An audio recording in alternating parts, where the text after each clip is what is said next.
Mateja Perpar iz pravljičnega gozda. O hvalisavem hrčku. Jaz, veste, sem včeraj našel tako jagodo, je širil tace hrček.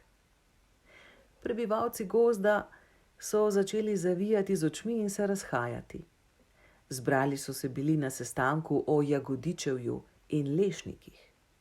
Odkar je bila lisica predsednica nabiralnega odbora, se je precej sestankovalo. V zahvalo za predsedovanje je vsakič zahtevala naročje jagod, borovnic ali lešnikov. Sestanki so običajno prerasli v zabave in živali so se izvrstno imele. Se pa na takšnih shodih vedno najde kdo, ki ga pozornost številnih poslušalcev zavede v pretiravanje in neverjetne zgodbe. Ogromno, čudovito rdečo in slastno dišečo, je mahal s taco hrček. Ne eno, cel kup. Včeraj sem šel lovit ribe, je medved poskušal preusmeriti pogovor. Ribe, je poprijel hrček. Moj bratranec je šel prejšnji teden mimo potoka, takole gleda in plop, preden na travo prileti ogromna postrv. Res, je dodal, ko je videl, da sta si prepelica in jazbec izmenjala posmehljiv pogled. Samomor, je navrgel pojasnilo. Jazbec je pripomnil, da te včasih res prime, da bi se pokončal, včasih pa, da bi komu zavil vrat. Vreme, je vzdihnil hrček, vreme je krivo za te občutke. Spominjam se, kako sem se nekoč spopadel z volkom. Debelo uro sva se valjala po travi, preden sem ga ukrotil. Kar tako, brez razloga se je spravil name. Mogoče pa ni bilo brez razloga, je zakokodajsal ruševec.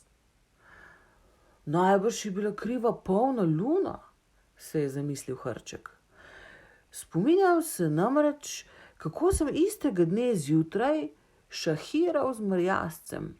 Ko sem ga že drugič matiral v manj kot 10 potezah, se je tako razsrdil, da je s čekani preluknjal desko in požrl mojega črnega kralja.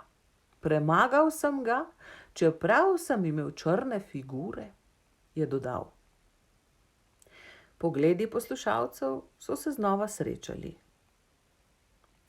Merjasec ne igra šaha, je rekel Dihur. Pred nekaj dnevi sem ga povabil na partijo, pa je rekel, da ne zna igrati. Hrček ni bil prav nič v zadregi. Najbrž sem ga zato tako z lahkoto premagal, je rekel brezskrbno in se zasmejal. Nekaj minut je vladala tišina.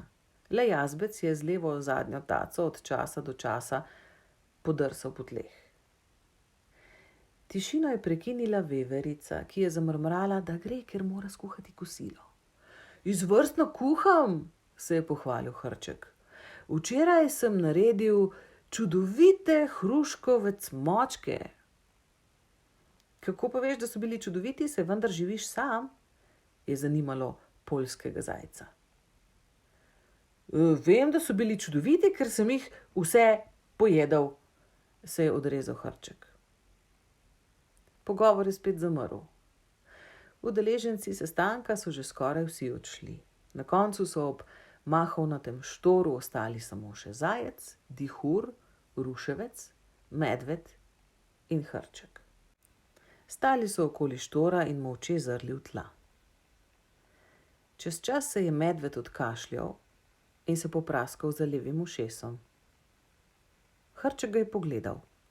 Medved se je popraskal še za desnim ušesom. Je rekel hrček. Oprosti, ampak slišal sem, da so se bolhe spet strašno razmnožile in če ne zameriš, grem domov, preden katera skoči name. Adijo. Zažvižgal si je pesmico in odšel. Živali pa so brez besed gledali za njim.